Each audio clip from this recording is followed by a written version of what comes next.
Hey everybody, welcome back to my channel. This is Bernie Uche and I am in a tech state of mind. And today we get to talk about a topic that I think is extremely important and only going to grow in importance as the years go on. And this is managing our costs more effectively in the cloud. So why is this an important topic?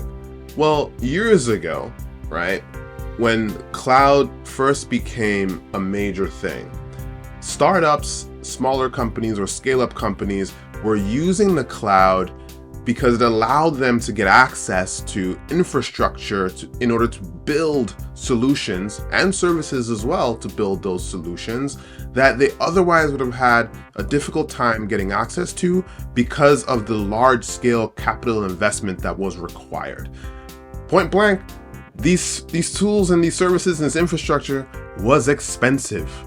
And the cloud, with its subscription model, with very low barriers to entry due to the low cost model, allowed these startups and scale-up companies and even individual developers to buy and scale up infrastructure in a way that they couldn't before. So it democratized innovation, which allowed many companies to be born on the cloud, the Snapchats and companies like that of this world, in a way that would have been more difficult to do in the past. And eventually, over time, the enterprise joined the cloud community, mostly due to the promise of OpEx instead of CapEx, right? We talked about the high capital investment required to innovate, but also the lower cost that was assumed and promoted by cloud vendors like AWS, Microsoft Azure, and GCP, Google Cloud Platform, and others. The expectation by the enterprise was, we could save money because others have saved money. We need to jump on this and bring more value to our end users and effectively to our shareholders as well overall. Now, for some companies this happened. For a lot, it didn't happen. And there's been an argument in the community around, was this ever worth it?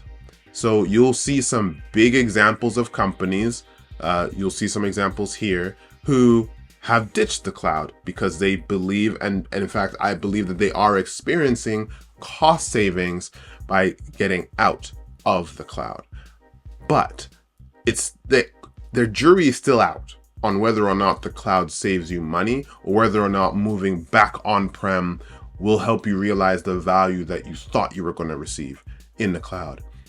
That said, there are still economies of scale that you're going to get by using the cloud.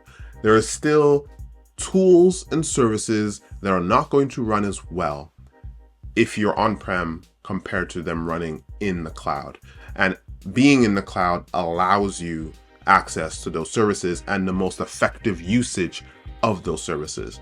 And one of the biggest ones that we're talking about that pretty much cannot do its thing unless it's a service in the cloud, at least to the degree that we would hope it to be at, are AI services. So your ChatGPTs, your DeepSeeks of this world, Gen AI solutions like that, and more.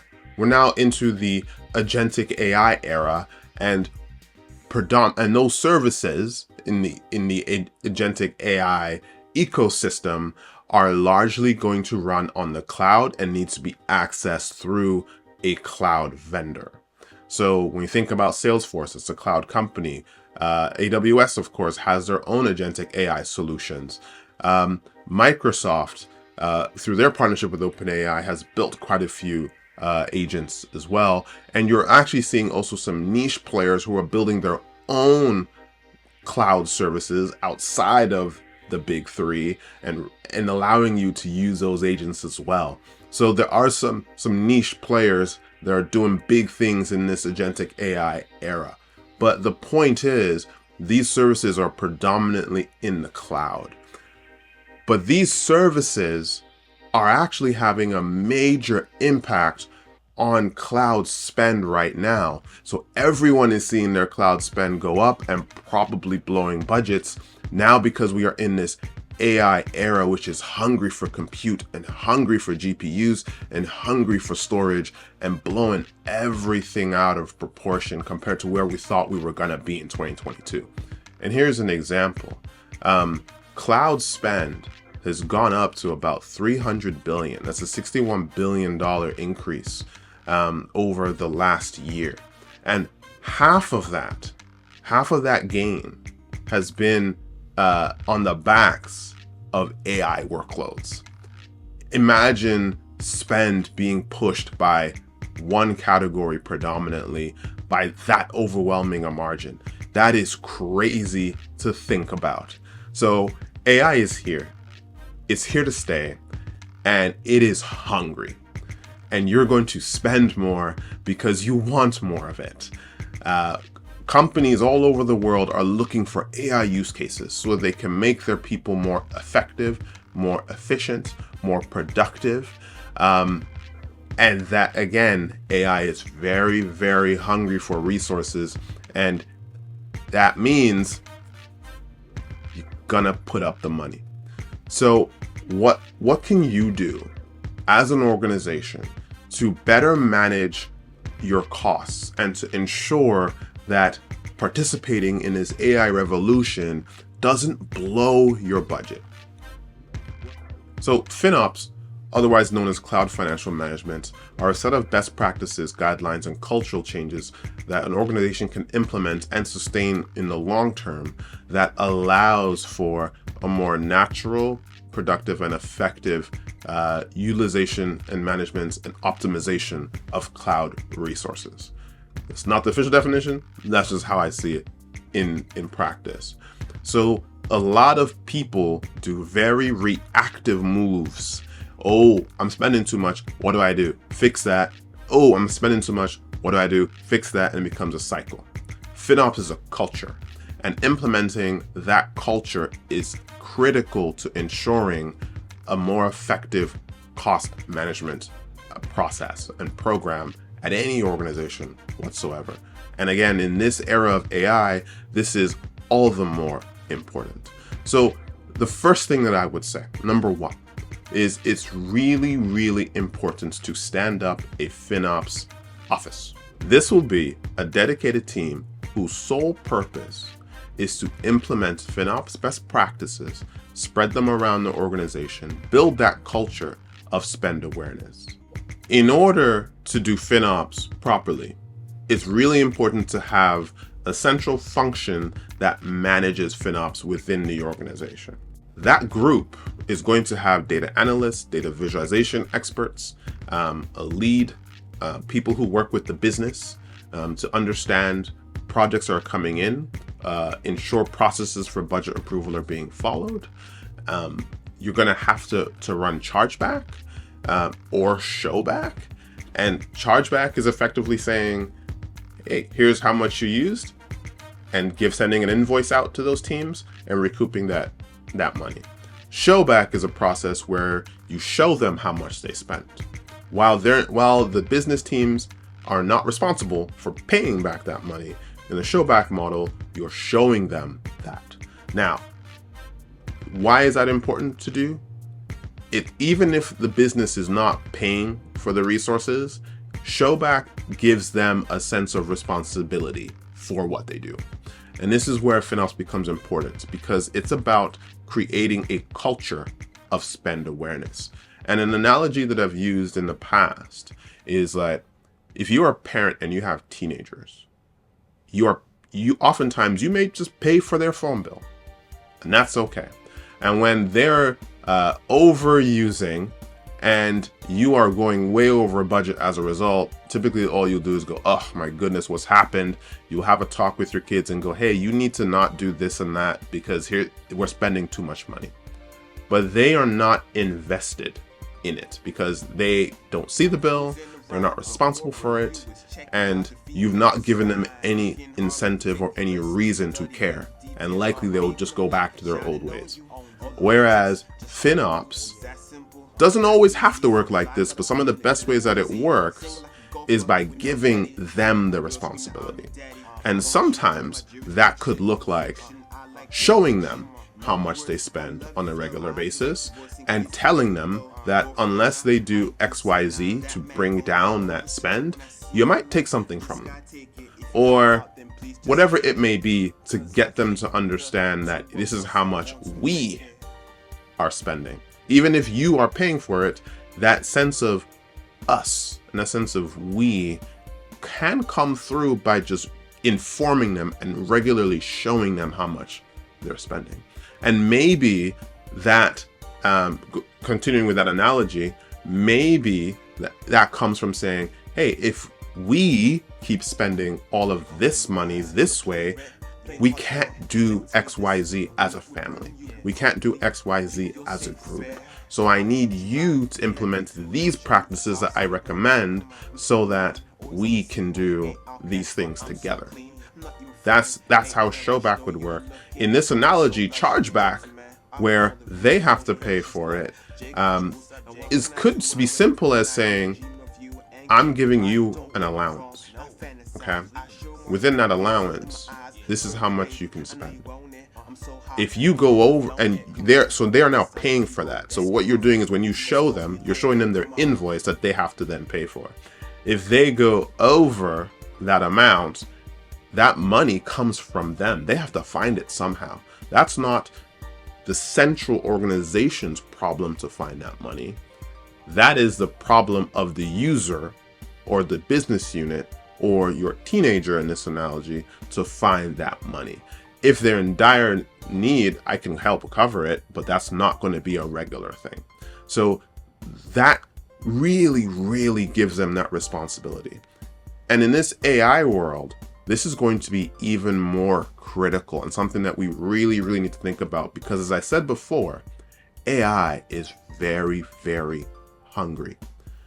The other thing that's going to be really important to ensure that we manage our costs effectively is prioritizing the projects and the use cases that we go for. Because what's going to happen is you're going to get a lot of different business groups that ask to test, trial, and put into production all sorts of use cases. They're going to have all sorts that they think that AI can help them with this and help them with that. And it's going to just pile on top of you if you are not careful. And there are going to be executives who will say, this is really important for us because it's going to help us do this, and this, so we need to accelerate this. And that pressure is going to come in.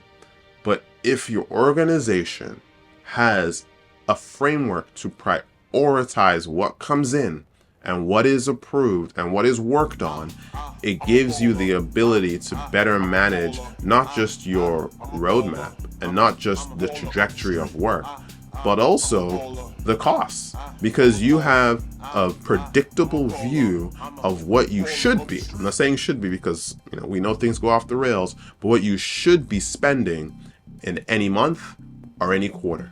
That burn-in work or that ad hoc request that you weren't aware of prior, but is apparently of extreme importance and is a use case that's really going to help our developers, be more productive and whatever.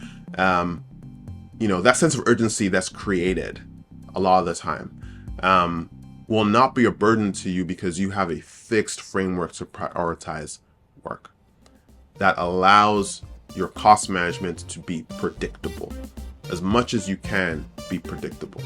It's really, really critical to ensure that the team, so the application team, has real-time access to their spend data.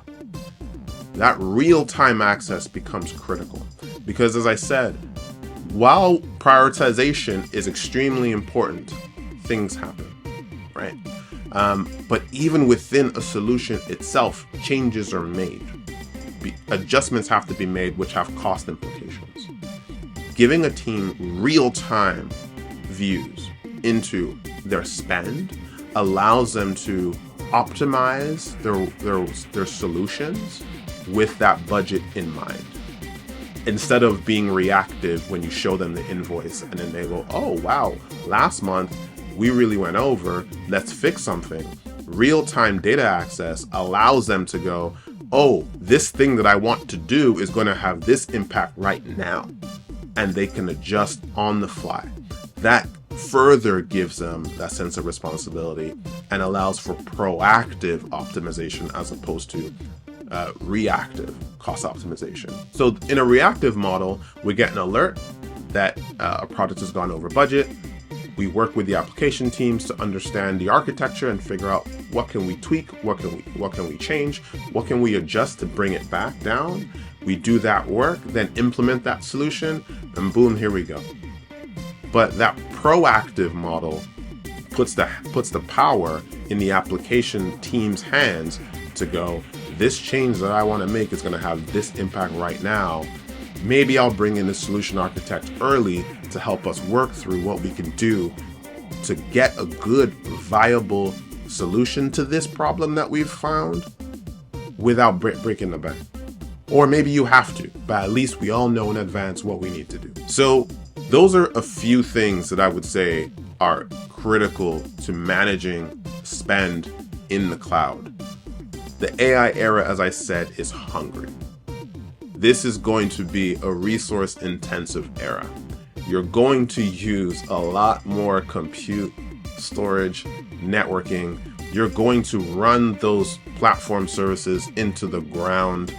You're going to see so many prompts and so many requests coming in, it could spiral out of control.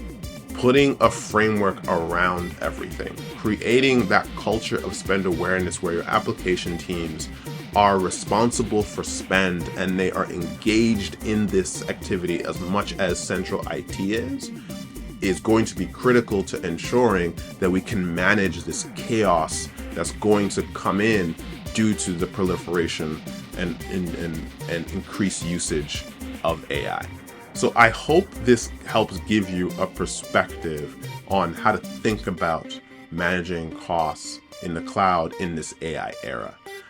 In a few other videos, we'll talk about some tools, the Aptios, the FinOps, Flexeras, bunch of tools we'll talk about and show you how specifically they can help you manage your cloud costs. But for now, I wanted to give you an overview and sort of bring to light what's happening in the world right now and give you a thought, just plant the seed in your head that we need to be more strategic and more proactive around managing costs in this resource-hungry AI era. So if you made it this far, please like this video, just hit the thumbs up. Feel free to subscribe to my channel so you don't miss a video every time I drop, and I will see you in the next one. Thank you very much. Yeah.